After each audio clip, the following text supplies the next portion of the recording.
The cash flow statement. Initial dialogue. Mary, when did you say you were going to make your investment proposal to Miss Jackson? In 2 weeks' time. As far as I'm concerned, I'm ready. I have my income statement and balance sheet all lined up, in addition to my great business scenario. I'm afraid there is more. Oh, no. It's not number stuff again, is it? It is, isn't it, judging from the fact it is coming from you? I should know better. Mary, I am not doing this to make your life miserable. I am doing this for you. Sure, it is for me. Do you know how many days I had to burn the midnight oil? I need a vacation. You are not giving up, are you, Mary? No, of course not. It's not my style. As the cliché goes, I have never been a quitter. But numbers are not my cup of tea. They will be. In fact, it's not as bad as you might think. After you have successfully mastered the income statement and the balance sheet, it's called a cash flow statement. What does it tell you on top of what you already know from the other two? Well, it can tell you many things. For example, it tells you if you are using or generating cash. Doesn't my income statement tell me all that? Profit and loss numbers in your income statements and cash flow figures are not exactly the same. I am confused. MBA lecture, the cash flow statement. The cash flow statement shows the cash coming in and out of a company over a period of time. Cash inflows minus cash outflows equals change in cash position for the period.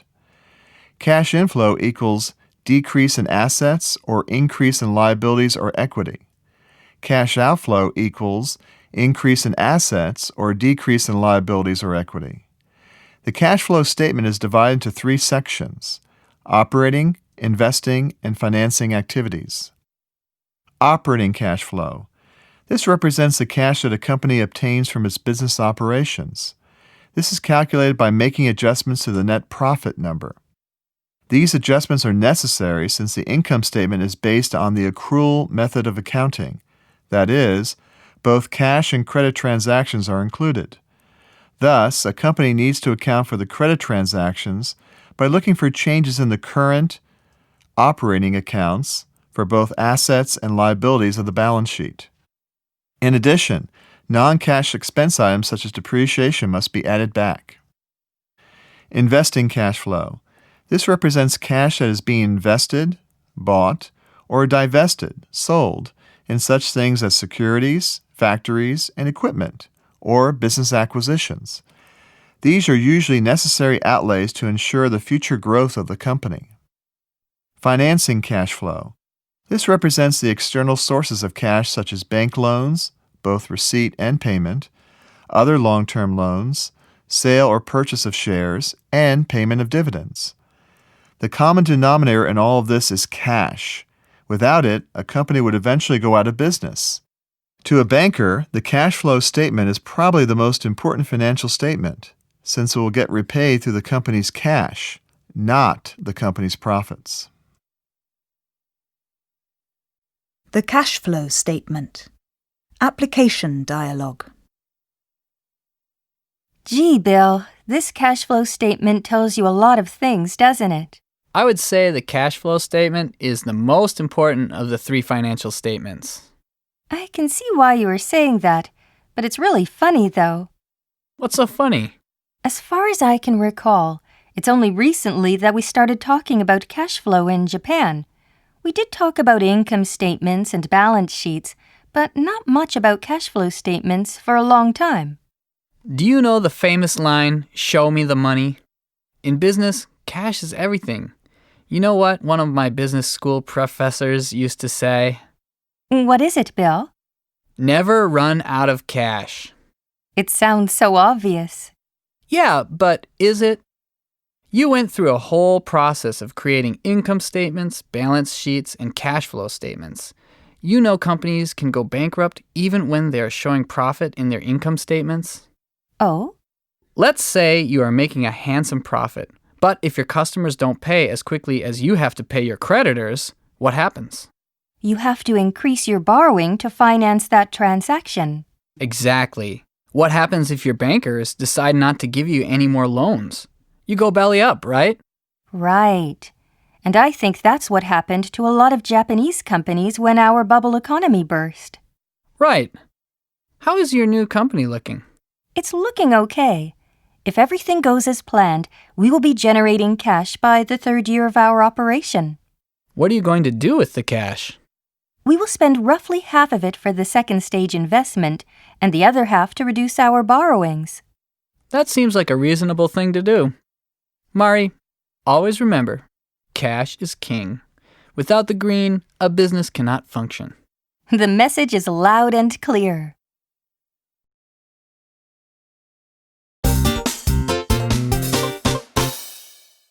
The time value of money. Initial dialogue.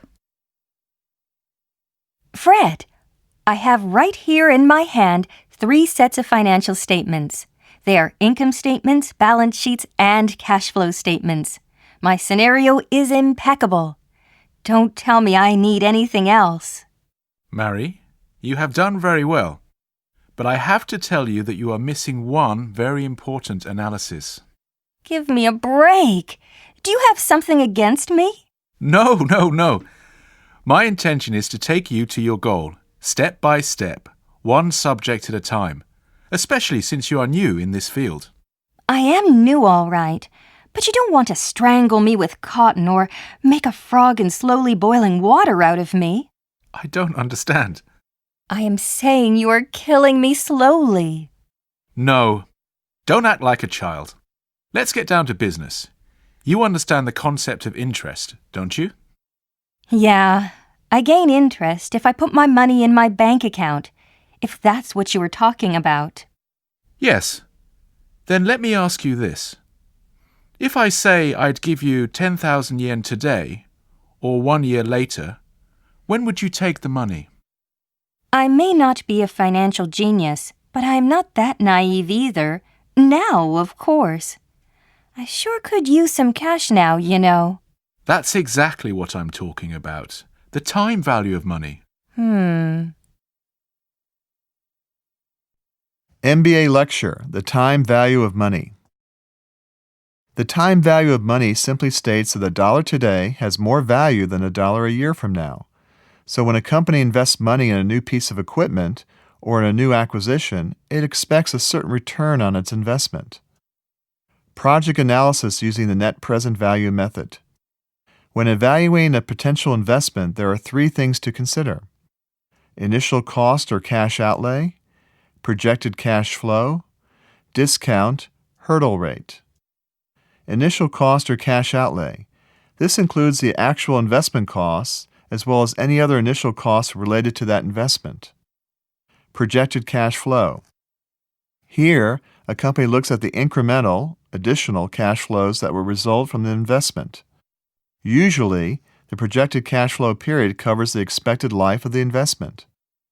Once this is done, however, the projected cash flow needs to be compared to the cost of the investment using today's dollars, present value.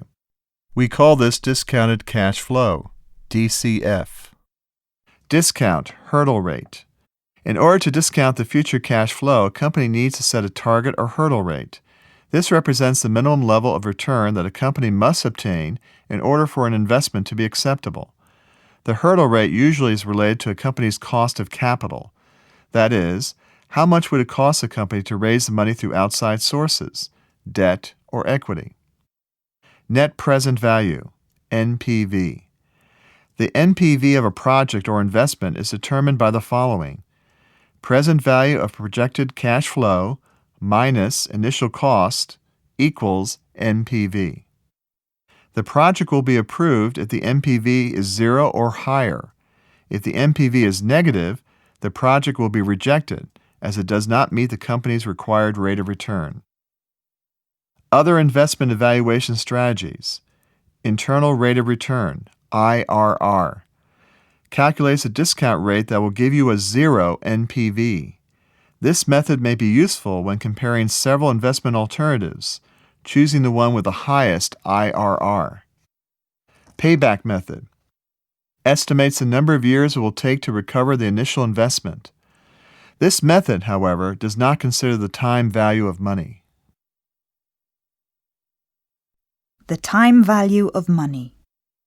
Application dialogue. I am here today to seek your approval for my new project. The basic concept of the project is to seek an outside manufacturing facility for our highly successful new chewing gum, Tropico, and also to expand our business outside Japan. Whose idea is it? It is mine, Ms. Jackson. Very well. Let's look at it. I have attached for your perusal income statements, balance sheets, and cash flow statements of this company for 5 years. I see you're proposing a joint venture. Why? We have known this partner for many years. They have been our distributor in Malaysia from the time we entered the market. They have a thorough knowledge of our product line. They also have very good access to our raw materials there. Good. What's our total exposure? Excuse me? Ms. Jackson means the total of equity and the loan guarantee. Ah, the total risk money. It is a total of $10 million equity plus $20 million bank guarantee. Yes, our total exposure will be $30 million, Ms. Jackson. What is the net present value of this project? As I have shown here, it will be plus $5 million. So we're clear? Yes. What about these sales projections? I feel very good about them, Ms. Jackson. I made an extensive marketing tour through Asia, spent a lot of time meeting our customers and our distributors.